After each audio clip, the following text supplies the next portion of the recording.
Hello everyone, Kate here from Keight Krafts, sharing with you another project for Hollow Tree Hobbies.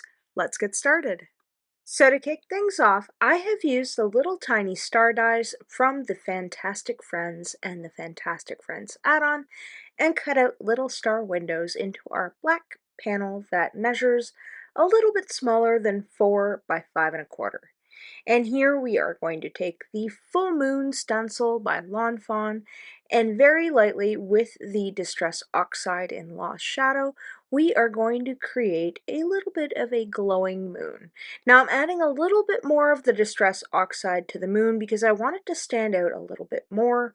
And we're going to take the mask for the moon and we are just going to mask that off so we don't get the double shadow of the clouds.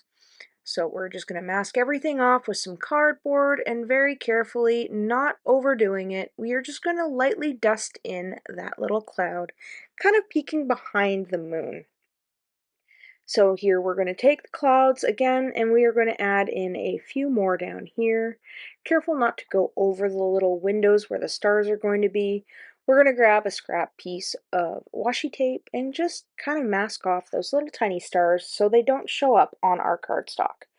So again, very lightly, light-handed, not a lot of saturation to my ink brush. We're going to go ahead and add in those little fluffy clouds right there.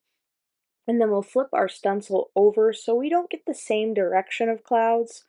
And again, we're going to grab our scrap piece of cardstock, mask that off, and we're just going to lightly tap in that little bit of clouds right there. Now I've got it really sped up so it goes right quick for you guys. And now we're going to slow it back a little bit and we're going to take our Stardust pen and very carefully just a simple line around the edge of the stencil. I really love doing this little technique with the Stardust pen by Sakura and the stencil. I don't know, it just adds a little bit of extra.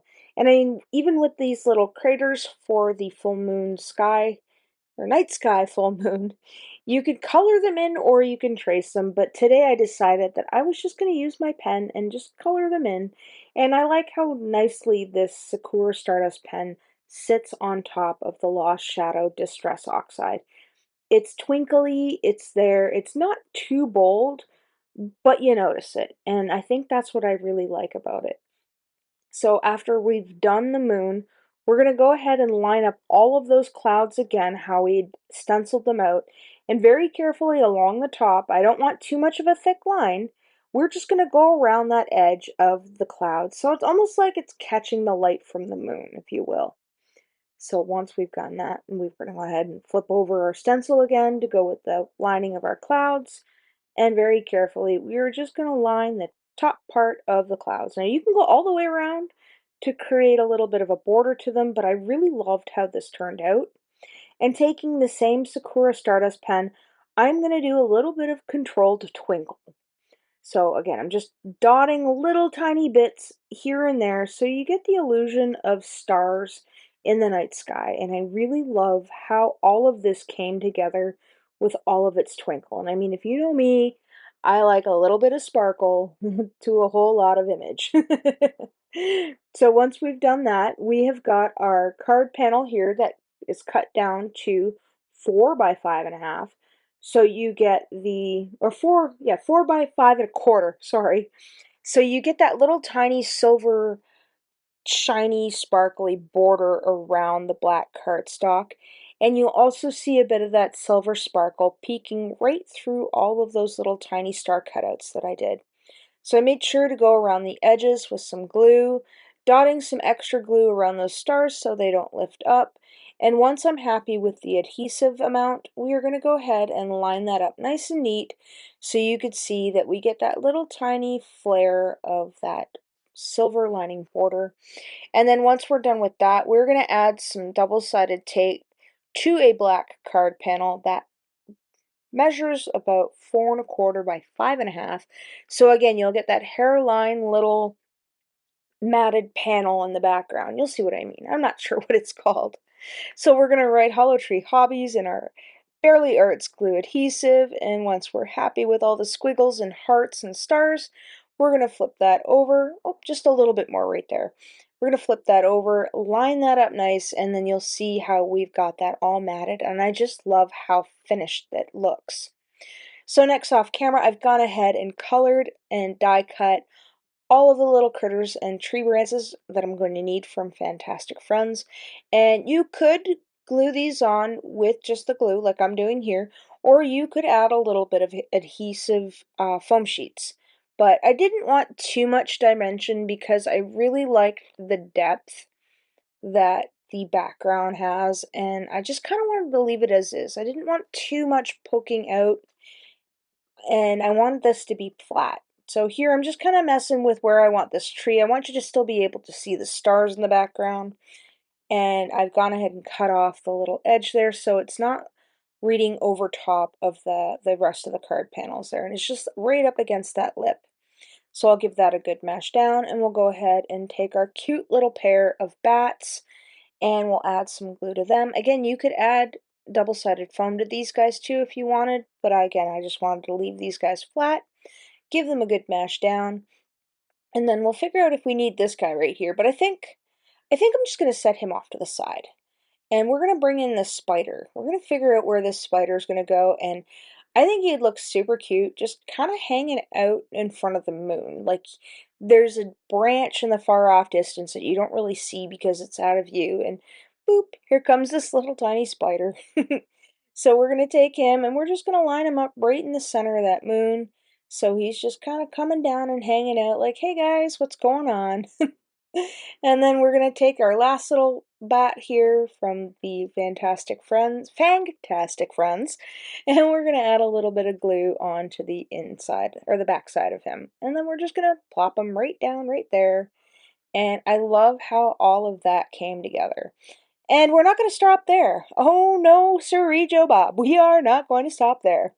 We are going to create a interactive card, and if you've watched the last few videos that I've done for Hollow Tree Hobby, you know that I cannot get enough of this die. I absolutely love it. I love putting it together. It is so simple once you get the hang of it, and it just adds so much more fun and surprise to the inside of the card. Have you guys gotten this die yet? Let me know in the comments down below, and if you've tried it and what your thoughts are on it. I really, really like it. I've heard some people could take it or leave it, but for the most part, I've heard a lot of people really enjoy playing with this one. So if you haven't watched any of my other videos for Hollow Tree Hobbies on how to do this, it's very simple. You're just folding the pieces together so that way you could create an interactive element. And I'm just testing them out. I've got all the glue where I need it to be, well, at least the double-sided adhesive. And I've gone ahead and used the dies in the set to cut out all the little tiny circles that I need here. Well, they're not really tiny, but you know what I mean. So we're going to line that up right there on that one arm, and we're going to give it a push and a pull to make sure that everybody is moving in order. And then we're going to take our big donut ring here, this circle with the cutout, and we're going to add that to the inside there. And I always have to catch myself not to glue everything down first before I add this bit, because I've almost done it a couple times. Let's just put it that way. So once we've got that mashed down, I'm going to make sure to check to see that everything moves the way it needs to move. And once I'm happy with that, we can go ahead and secure this little L shape here. Now I'm being very loose with my terminology. I'm not exactly sure what they call this little bit, but it's a rectangle you kind of fold into a little chair, and then you just kind of plop it right there, and it's just got the corner of it adhered to it. And that's just going to be where you put the panel on top to cover the mechanism itself. So you don't see all the working gears, you just see the movement of it. So once we've got that, I forgot a little bit of double-sided tape here. You could use glue if you want, but I do like the instant stick of the double-sided tape.